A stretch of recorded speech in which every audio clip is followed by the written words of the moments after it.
Olá, meu nome é João Camilo, faço parte do núcleo do Ministério da Pregação e Formação aqui na Arquidiocese de Sorocaba. Moro em Votorantim, frequento e coordeno o grupo de oração Nossa Senhora Consolata toda quarta-feira aqui na Praça Santa Filomena, no bairro Rio Acima. Meu padre é o Padre Fábio Ferreira, meu bispo é o Bispo Dom Júlio Acamini. Estamos aqui com a graça de Deus para mergulharmos um pouquinho mais, né, no capítulo 10 da carta aos Romanos. Lá no início desses vídeos, a Adriana, a nossa irmã, ela nos dava uma orientação dizendo que Paulo usou de gênero literário para escrever as cartas de São Paulo aos Romanos. E o Diogo, lá também no início dos vídeos, nos lembrava que do capítulo 9 ao 11, São Paulo iria tratar nesses capítulos da restauração de Israel, não é? A respeito da restauração de Israel. Então, nesse capítulo 10, nós vamos ver Paulo falando sobre a maneira que os israelitas eles queriam levar as leis conforme os ajustes que eles gostariam de fazer, né? Conforme os propósitos deles. Paulo vai nos mostrar isso. Paulo também, nesse capítulo 10, vai colocar como que aquilo que nós chamamos de, e eu vou apontar isso, ação transformadora, uma condição para a salvação.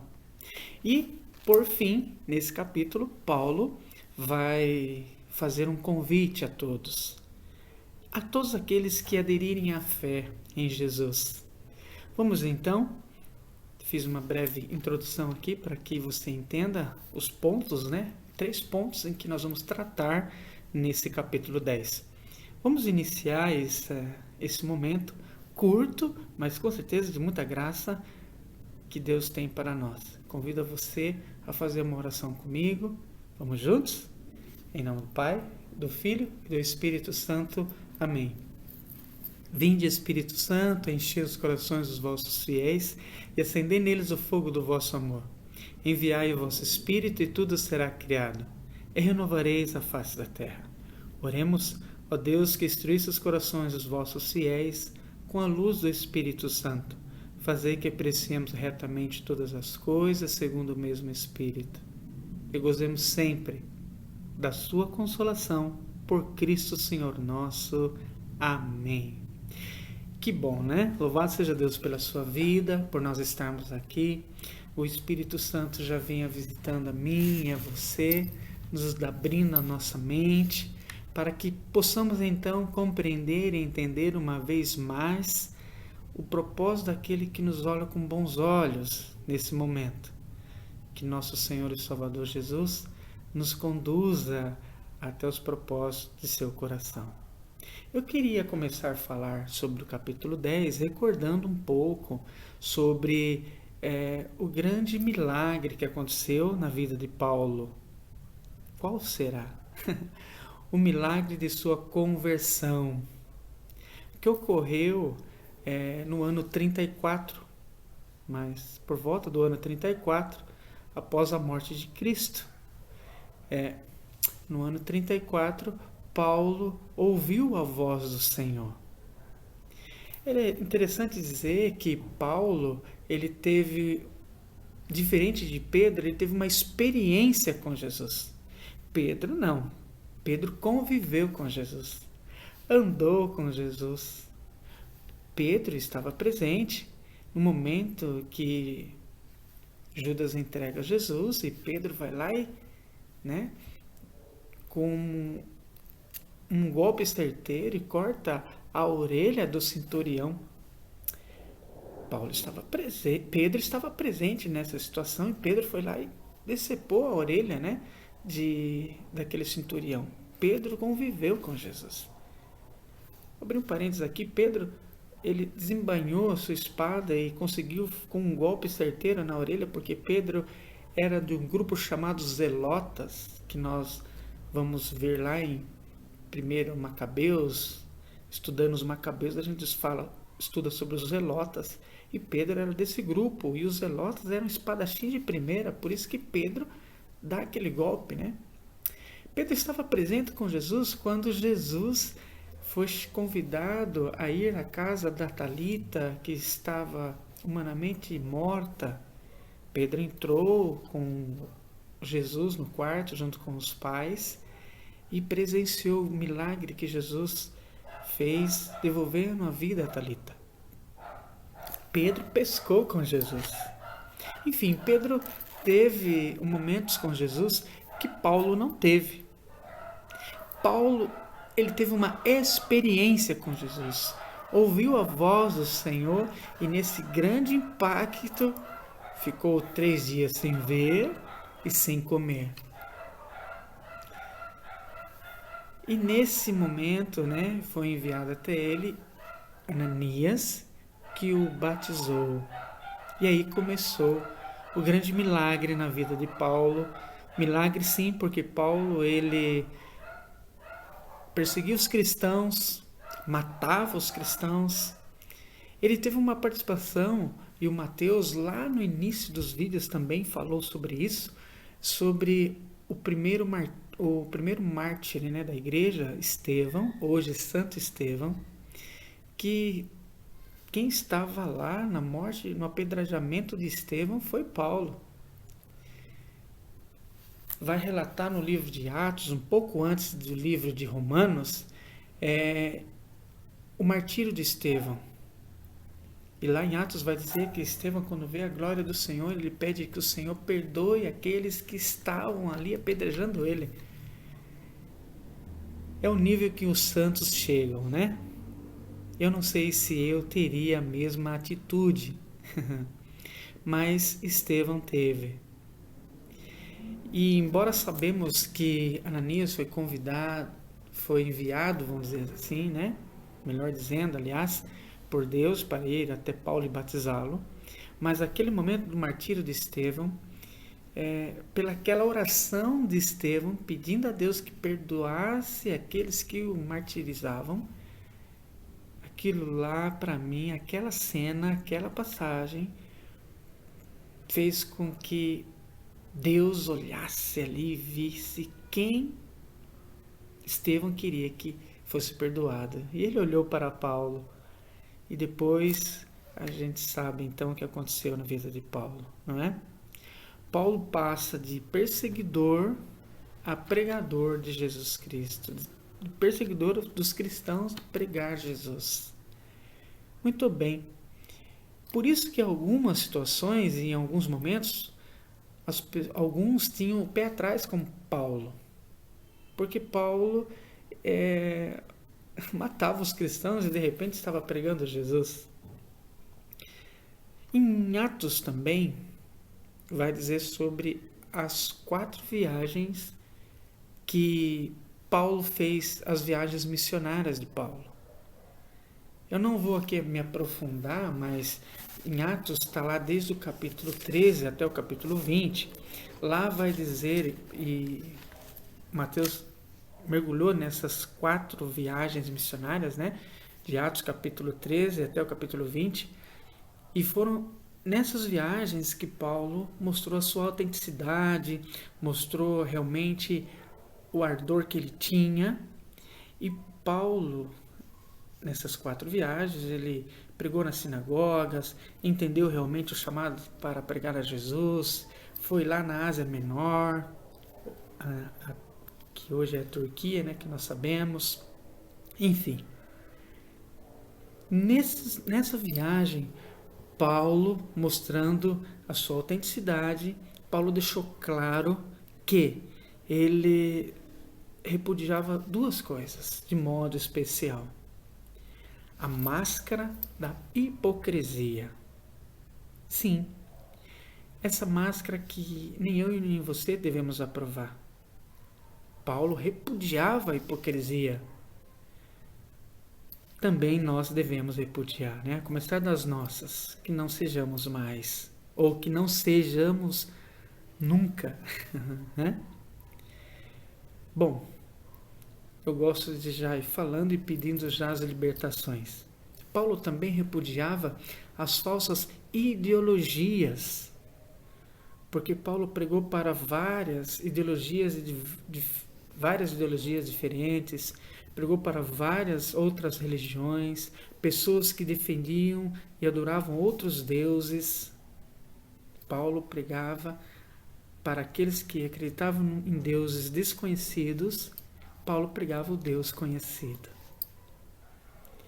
Paulo teve muitas dificuldades aí, né? Mas vou mergulhar com você sobre isso também. Já no início do capítulo 10, logo no início, mesmo no primeiro versículo, Paulo vai falar que os israelitas, vai testemunhar que os israelitas tinham um zelo por Deus, mas ele vai falar um zelo sem discernimento.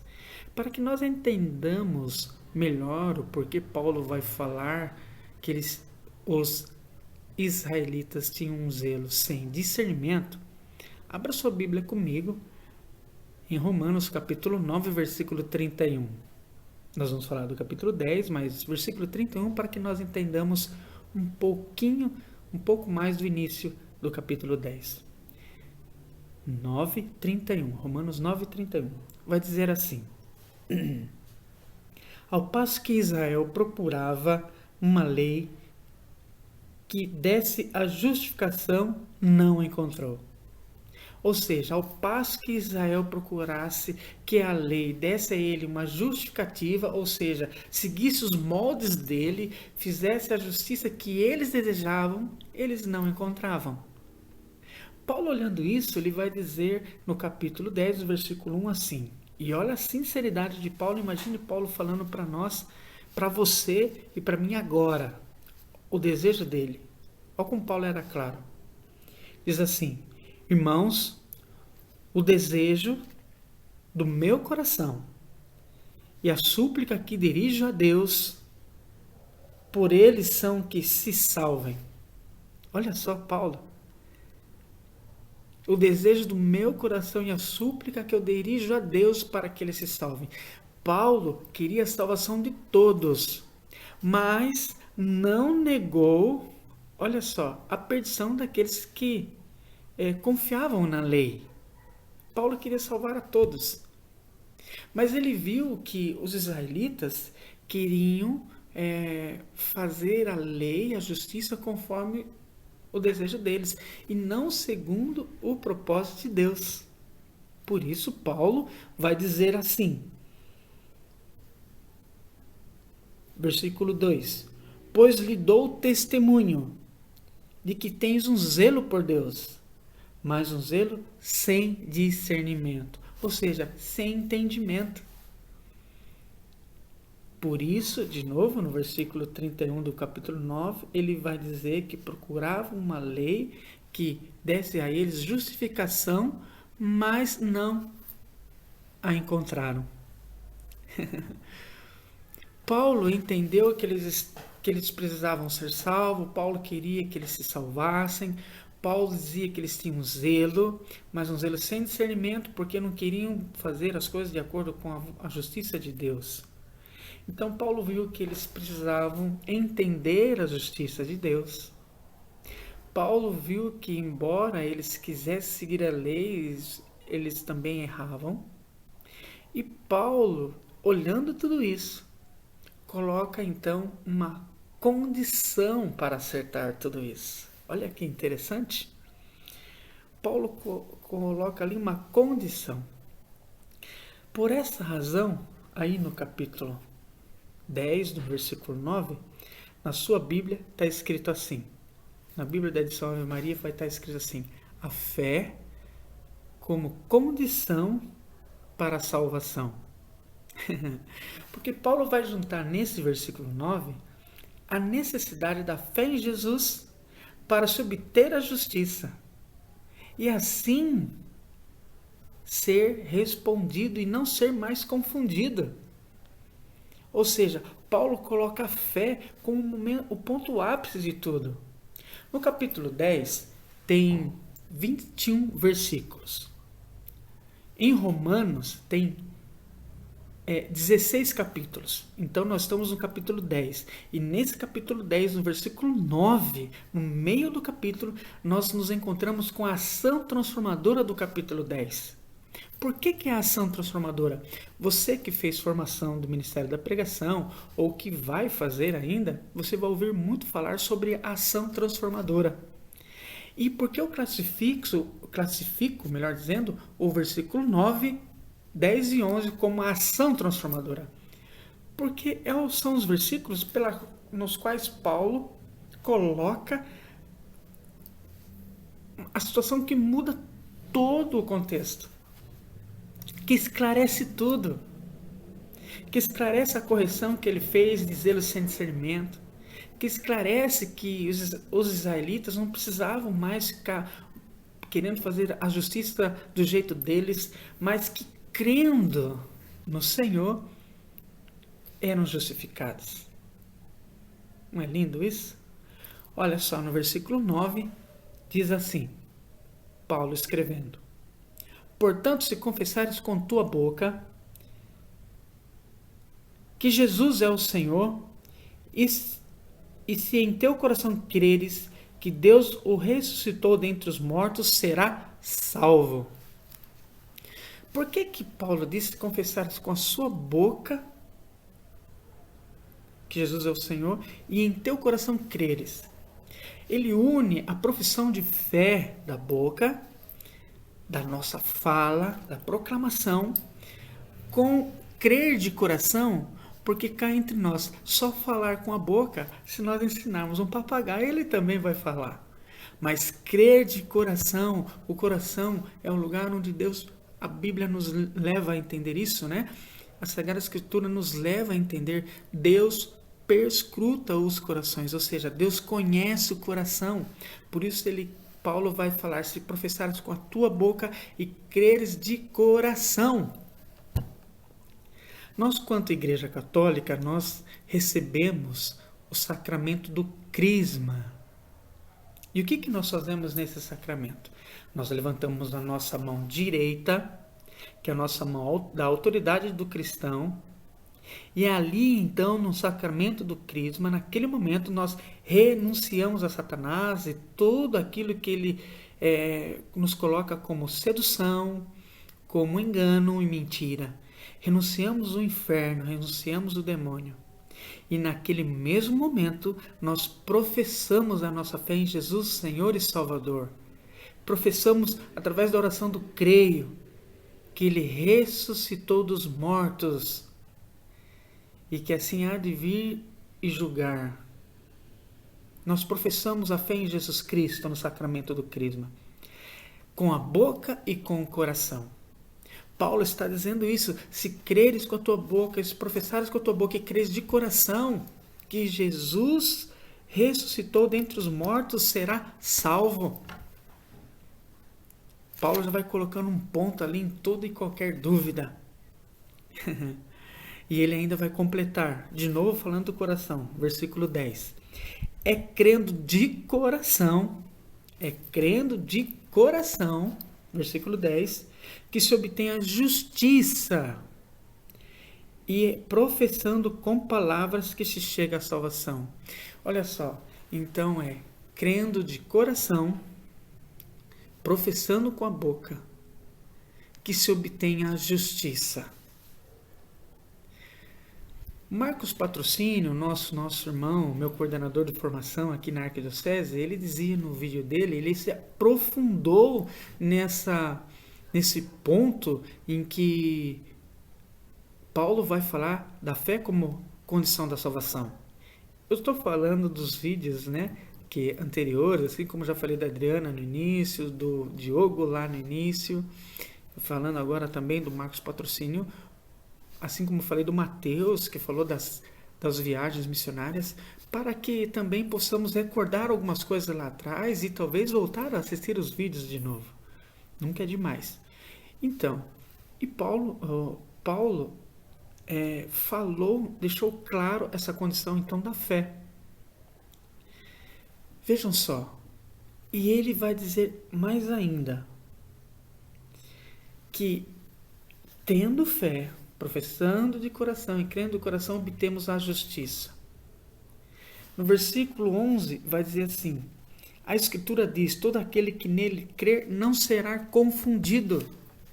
Por isso a justiça vem, porque crendo de coração, professando de coração, não só com a boca, não seremos confundidos e por isso podemos esperar que a justiça virá.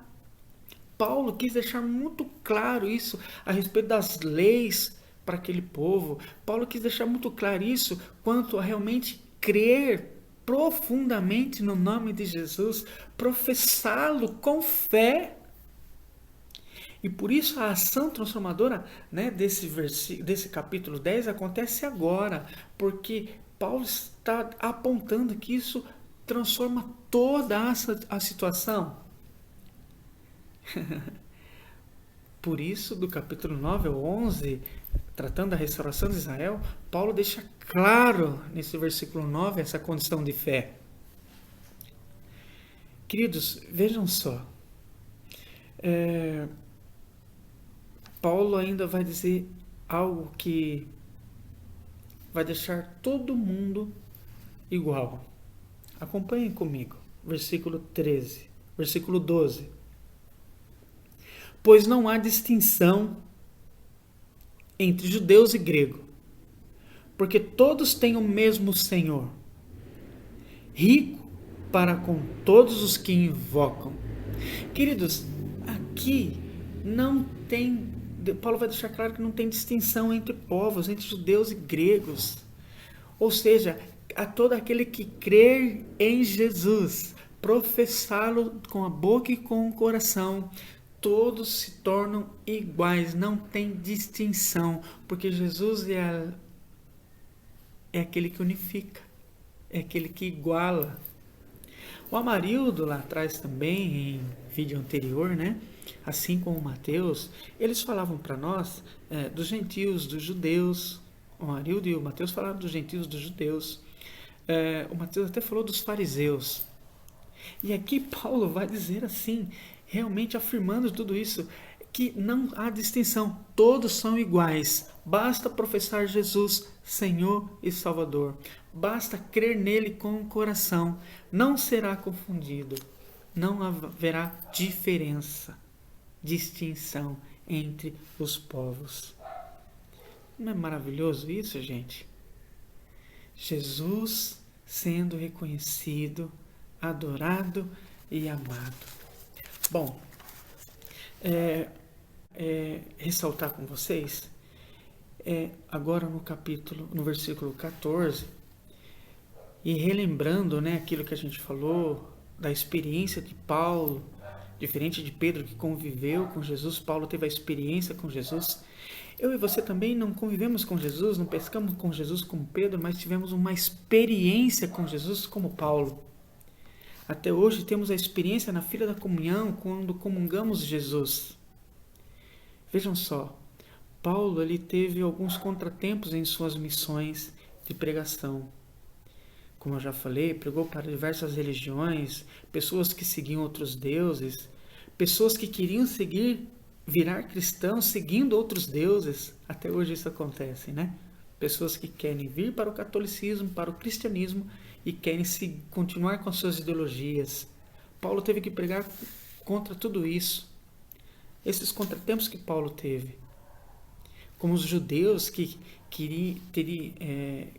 faziam passar pela circuncisão, né? Paulo até vai falar para Timóteo se sujeitar à circuncisão para cumprir a missão ali, dar sequência. Timóteo que foi companheiro de Paulo, discípulo de Paulo, Paulo fala para ele, passe pela circuncisão também. A igreja reconhece o concílio de Jerusalém como o primeiro concílio, e lá os bispos se reuniram e tiraram essa situação da circuncisão, não precisa mais. Veja só, o nosso tempo está acabando, e tinha tanta coisa para falar, mas eu acho que Deus está esclarecendo tanta coisa conosco. E eu gostaria de evidenciar agora esse apelo que Paulo faz. Aqueles que aderem a Jesus como Senhor e Salvador e professam com fé. No versículo 14, ele vai dizer assim: o evangelho é anunciado a toda parte. E ele vai falar àqueles que professam, aqueles que aceitaram a Jesus. Porém, como invocarão aquele que não tem fé? Ou seja, agora daqui para frente também temos um compromisso. Sabe qual é esse compromisso que Paulo nos exorta? Um compromisso de dever e obrigação moral. Dever e obrigação moral de pregar o Cristo. Uma vez que professamos, uma vez que o conhecemos, uma vez que cremos nele do fundo do nosso coração. Como que vão invocar se não o conhecerem? Nós que temos a fé precisamos levar isso. E Paulo deixou claro isso. Ainda no versículo 14b ele vai dizer: e como crerão naquele de quem não ouviram falar? Às vezes a gente pergunta: nossa, ninguém fala de Jesus aqui. Mas nós falamos? Nós precisamos falar. Paulo estava falando isso àquele povo. Versículo 15: e como pregarão se não forem enviados, como está escrito? Ou seja, Paulo abrindo a necessidade do ministério para pregar a Jesus. Aqueles que aderiram também ouvindo Paulo, Paulo exortando-os nessa necessidade de anunciar. E olhando para essa necessidade de anunciar, uma palavra que Jesus havia dito e que de certa forma incomodava o coração de Paulo, de tal forma que ele submeteu a uma meta essa fala de Jesus, é aquela fala que Jesus tem de ir até os confins do mundo. Paulo levou isso muito a sério. Os confins do mundo, nós podemos colocar como aquele lugar longe. Naquela época, o confim do mundo, a cidade mais distante era Roma. Paulo colocou uma meta lá para ir até Roma. Eu queria abrir um parênteses aqui para falar que os confins do mundo, irmãos, muitas vezes é aquele lugar que Jesus não é conhecido, não é revelado. Ali é o fim do mundo, não é? Você ir num lugar onde não se fala de Jesus é o fim do mundo. E talvez os confins do mundo para nós não seja uma cidade mais distante, mas seja talvez na nossa frente, atravessando a rua, nosso vizinho da frente, dos lados, do fundo, talvez dentro dos nossos familiares, Enfim. Mas Paulo, entendendo que os confins do mundo era a cidade mais distante, na época era Roma, Paulo não mediu esforços para ir em Roma, e ele foi em Roma. Foi a sua última viagem. Lá, ele foi martirizado. Lembra no início desse vídeo? Paulo teve uma experiência e de perseguidor começou a pregar. Colocou uma meta. Foi buscar essa meta. E lá ele foi martirizado. Queridos, que eu e você não tenhamos medo. Que eu e você possamos confiar no Evangelho de Jesus, segundo João, capítulo 3, versículo 31, que diz que o Espírito Santo será dado a nós sem medida para com a missão. Então, que eu e você tenhamos a coragem, a audácia, o ardor missionário que Paulo tinha. Que o Espírito Santo nos conceda isso, nesse estudo. Espero ter contribuído um pouco com você nesse curto tempo que ficamos juntos. Eu dou glória ao Pai, ao Filho e ao Espírito Santo pela tua vida. Nos encontramos na Eucaristia. Até a próxima, se Deus quiser. Um beijo no seu coração. E que fiquemos com esse gostinho de querer mais. Busque o outro próximo vídeo. E vamos mergulhar mais nesse ardor missionário de Paulo. Que Deus continue nos abençoando. Ele que é Pai, Filho e Espírito Santo. Amém.